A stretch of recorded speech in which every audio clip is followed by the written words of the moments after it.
That mysterious wrong-way crash on the freeway, the one in which a mother driving killed 8 people, including 4 children. And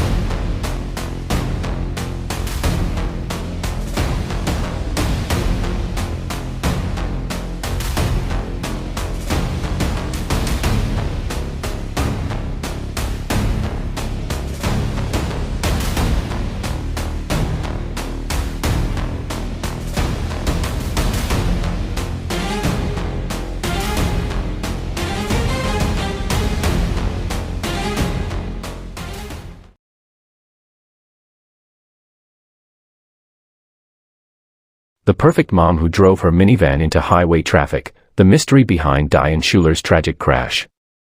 It was a blistering summer afternoon, July 26, 2009, when Diane Schuler's life took an unimaginable turn. For most of the day, she seemed like the perfect mom, responsible, calm, and in control. But by the time the sun dipped below the horizon, 8 people, including Diane herself, her 2-year-old daughter, Erin, and 3 nieces, were dead. The question that haunted everyone was, how did a devoted mother with no history of reckless behavior end up driving the wrong way on the Taconic State Parkway, causing one of the deadliest crashes in New York's history? Diane Schuler was born on September 13, 1972, in Long Island, New York, into a middle-class family. Growing up in a suburban neighborhood, Diane was known for being bright, outgoing, and well-liked by her peers. She graduated from Suffolk County Community College, where she pursued a degree in communications. In 2001, Diane married Daniel Schuler, a union electrician.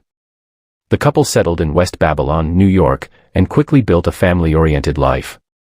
They were married for nearly 8 years and were widely seen as the picture of suburban perfection. Diane and Daniel had 2 children, Erin, born in 2003, and Brian, born in 2005. Diane was a devoted mother, and her life revolved around her children. She was heavily involved in their school activities, sports, and family events. Diane was often described as the perfect mom, always putting her children's needs first. Professionally, Diane worked as a supervisor at Cablevision, where she earned a solid reputation for her work ethic and dedication. She balanced her demanding job with raising her children and maintaining a nurturing home life. To her friends and colleagues, she was the epitome of grace and responsibility, juggling work, family, and her marriage with apparent ease. Her life was a dream, or at least, that's what everyone saw. The Schuler family lived in a comfortable home in West Babylon, New York, and had a solid reputation in the community. Their weekends were filled with family trips, playdates, and outings. Diane was always present, always there for her children, Erin and Brian, and their nieces Emma, Allison, and Kate. But as much as she appeared to have it all, Diane's private life wasn't as flawless as it seemed. July 26, 2009, 9:30 a.m. The day had started off like any other summer day. Diane, her husband Daniel, their 2 children, and their 3 nieces had spent a carefree weekend at Hunter Lake Campground in the Catskills. They'd swum, laughed, and made memories, the picture of family bliss. As they packed up to head home, the kids were all smiles. "I don't want to leave." 8-year-old Emma Hance yelled out the window of the minivan, her face glowing with excitement. "Don't worry, sweetie, we'll be back next year," Diane replied, her voice warm, reassuring. The family climbed into their cars, Diane driving the minivan, Daniel in his truck behind, and everyone eager to get home. 10:30 a.m. About an hour later, Diane pulled the minivan into a McDonald's for a quick stop. It was just a routine break, the kind any family would make during a long drive. Diane smiled and waved at the kids as they clambered out of the car, her composure intact. "We'll be home before you know it," she told them, handing out some fries. No one noticed anything amiss. Around 11 a.m., Diane stopped at a Sunoco gas station. She walked inside and approached the clerk, asking for over-the-counter pain relief medication. "Do you have any Tylenol?" "I have a bad headache," she said, her tone polite, but there was a slight edge of something unusual. The clerk noticed her slightly unfocused gaze but thought nothing of it.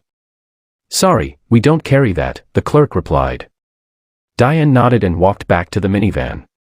She didn't seem visibly in distress, yet something felt off, like a brief flicker in her usually steady demeanor. But the clerk brushed it off, just as Diane did. By 11:37 a.m., Diane's 8-year-old niece, Emma, called her father, Warren, to let him know they were running late. "Hey, we're almost there, but we're lost," Emma said, her voice slightly tense.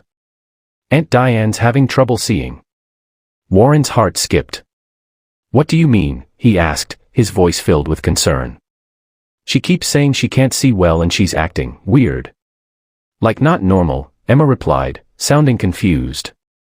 Warren immediately picked up the phone to call his sister, Diane. When Diane answered, he was shocked. She sounded disoriented, her words slurring. "Danny. I'm fine. We're just playing," she muttered, her voice thick, almost like she was in a fog. "Diane, what's going on? Are you okay?" Warren's voice cracked with concern. "I'm just tired." "We're fine," she insisted, brushing him off. "The kids are being silly. They're just playing." Despite her reassurances, Warren felt a pit form in his stomach. "Pull over and wait for me. I'll come get you," he urged. But Diane's phone went dead before he could say another word. Diane's next decision would prove fatal. At around 1:30 p.m., after a strange stretch of silence, Diane somehow ended up on the exit ramp of the Taconic State Parkway, heading straight into oncoming traffic. Witnesses described her minivan barreling toward them. "It was like watching a car coming from another world," said Corey Lowe, a driver who barely swerved out of the way. "I thought, this isn't real." The car wasn't swerving or anything. It just stayed in a straight line.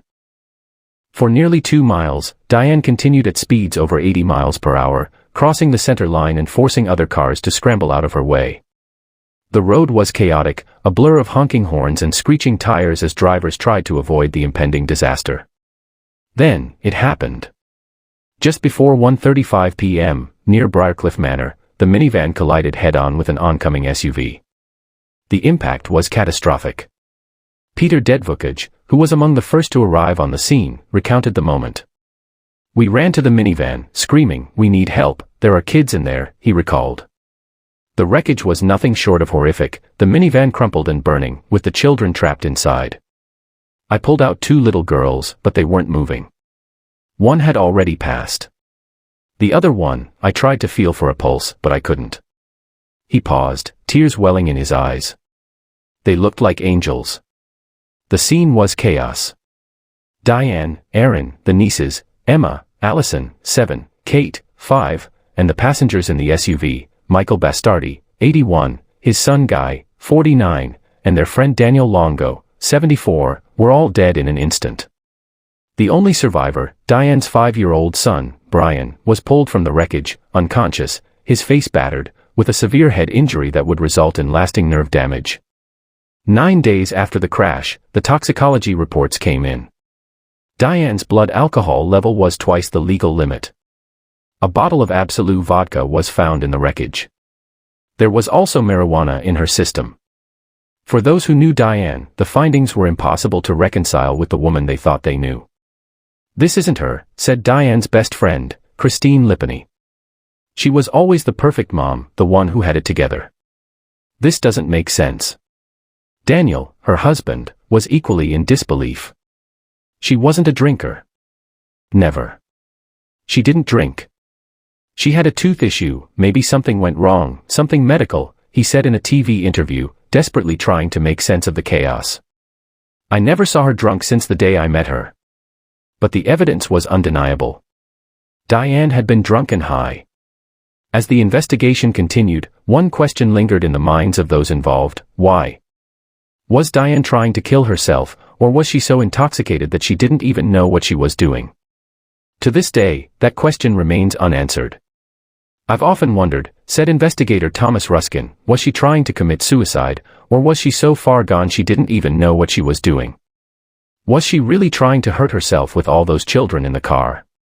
His voice trembled as he spoke, the weight of the mystery still haunting him. "I don't think we'll ever know."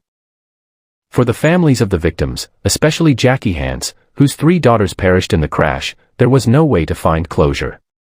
"People always ask me about Diane," Jackie said in an emotional interview years later. "It's a question I can't answer. How could the woman I loved like a sister, the one who adored my girls, be the same person who ruined our lives?" Jackie went on to write a memoir, "I'll See You Again," and founded a foundation in her daughters' names. She would never fully understand how Diane, once a symbol of perfect motherhood, could have made such an unthinkable choice. But as she held onto the memory of her girls, she made peace in knowing that their legacy would live on, a legacy that would inspire others to cherish life and never take it for granted.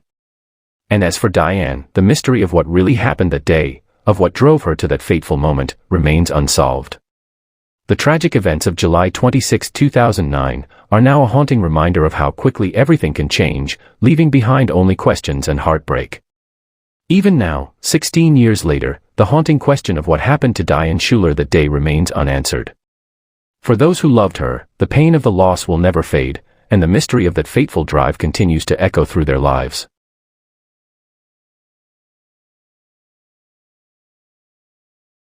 Thanks so much for watching. If you enjoyed this video, don't forget to like, comment, and subscribe for more awesome content.